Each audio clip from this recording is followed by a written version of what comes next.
Well, Brandon and I actually met around 15 years ago, originally when Brandon, you first came to town from Australia, and we hit it off both personally and musically pretty much from the word go.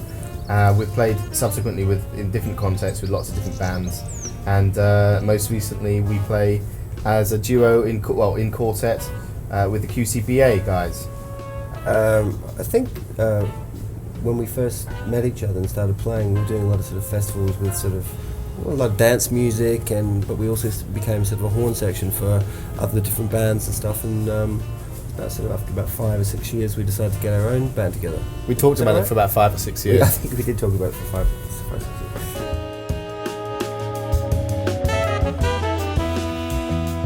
years. Basically, me and Quentin were both playing at a great little sort of jazz dive, basically, called the Black Gardenia, and it became very popular because it was a very sort of atmospheric place, quite retro sort of feeling to it. And I had an organ trio down there, which I was playing with a fantastic organist called Ross Stanley, who is now in our band.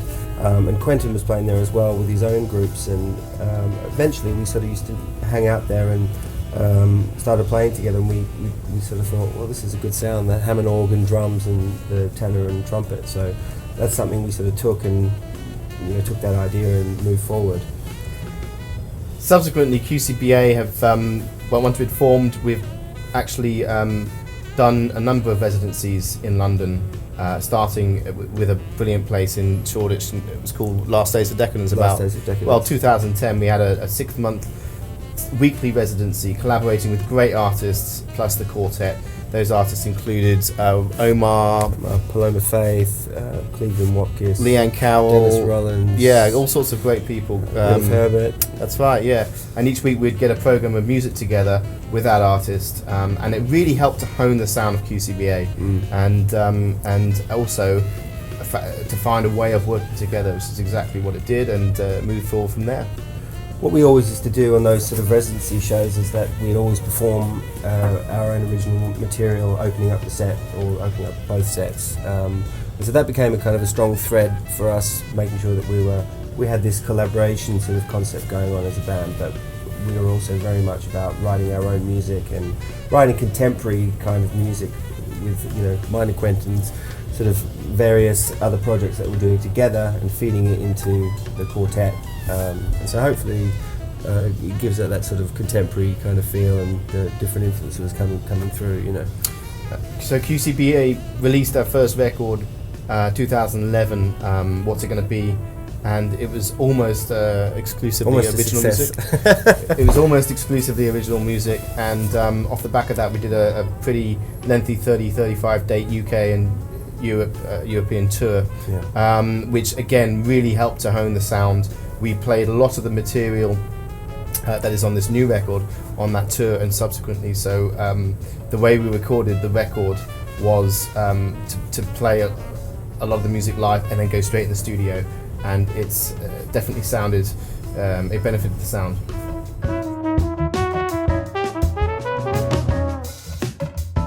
The new album's going to be called Beauty in Quiet Places. The music was written by Quentin and myself, pretty much 50-50. That's it. And Quentin sort of provided sort of some different sort of styles. I've got some Latin flavoured kind of things on there. We've got some heavy swing. We've got a bit of a soul element as well. There's a bit of a groove element to it as well. So hopefully there's just a few different feelings going into this album that will There's a couple of nods to the greats, like your tune Modal Transition is a tribute to Joe Henderson and John Coltrane, to your my heroes. So that's a lot of fun, and it should be a nice variety of stuff.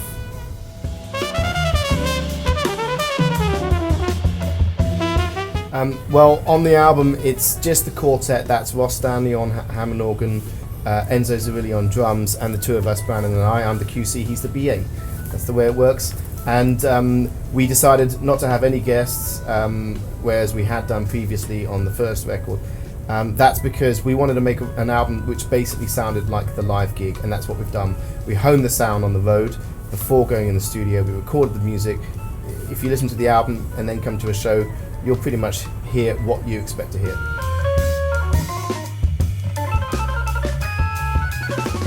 I think the sound of the trumpet and tenor playing together, combined with the Hammond organ and drums, gives us that sort of that hard bop kind of influence. But you know, with our sound and the different things that we do together, we bring those different influences into the band, and so it creates a sort of a nice blend, a sort of a retro feeling, but also a contemporary feeling.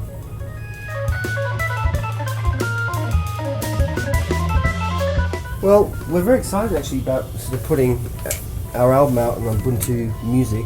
It's a new record label based in London. Very exciting, new dynamic label. So we're hoping, you know, that we can create a big splash with, you know, with this record for the music, but also the label itself. We believe in, and I think artistically it's making us feel good about this record. So.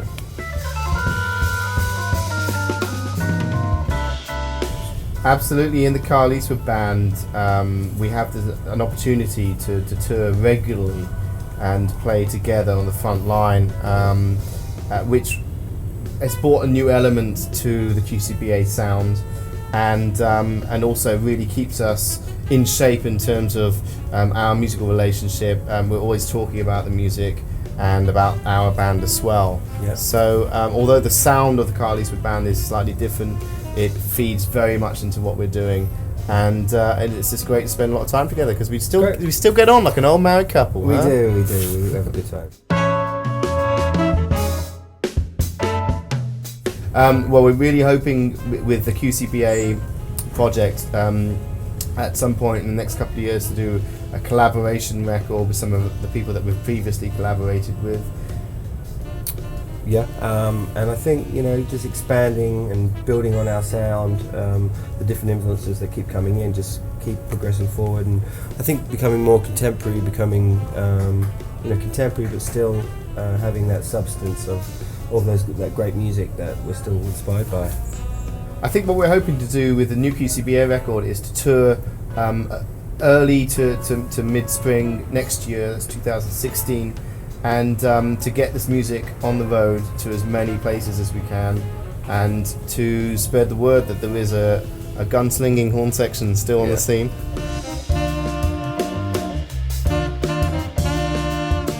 I hate him a lot. I usually carry a knife in my back pocket just in case he winds me up, but you know, I do quite well to pretend that I like him most of the time. Well, like most married couples, it's a love-hate relationship. I love him and he hates me, and that's just the way it's always been. That's the way it's always worked, or not worked.